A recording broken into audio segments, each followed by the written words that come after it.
যেই পরিণতি করছিলাম তার চেয়ে ভয়াবহ পরিণতি আমরা তোমাদের করব।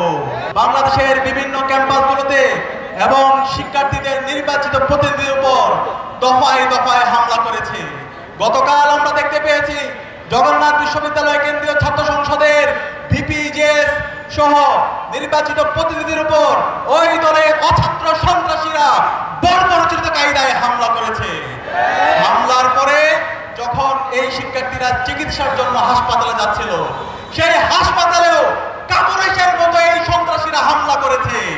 আমরা দেখতে পাই পৃথিবীর ইতিহাসে 3টা গ্রুপ হাসপাতালে কাপুরুষতা হামলা করেছে।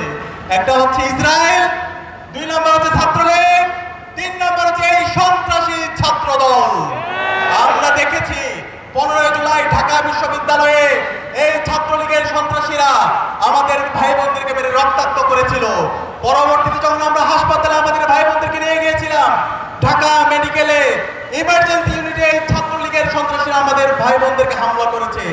এর প্রেক্ষিতে 17 জুলাই ঢাকা বিশ্ববিদ্যালয়ের প্রতিটি হল থেকে এই ছাত্রলীগের সন্ত্রাসীদেরকে বের করে দেওয়ার পরে মাধ্যমে বাংলাদেশের প্রতিটি ক্যাম্পাসকে আমরা মুক্ত করেছিলাম।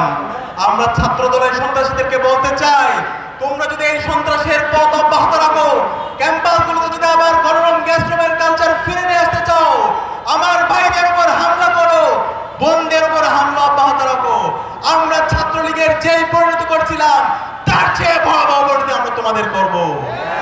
আমরা তারেক জিয়াকে অনুরোধ করব, তারেক জিয়া, আপনি যদি মনে করেন আপনি সেই 90-এর দশকে আছেন অথবা 2001-এর পর থেকে ক্যাম্পাসগুলোতে যে সন্ত্রাসের রাজত্ব করেছেন, সেই সন্ত্রাস করে আবার ক্যাম্পাসগুলোতে দখলদারিত্ব করবেন, সেই রাজনীতি আর চলবে না।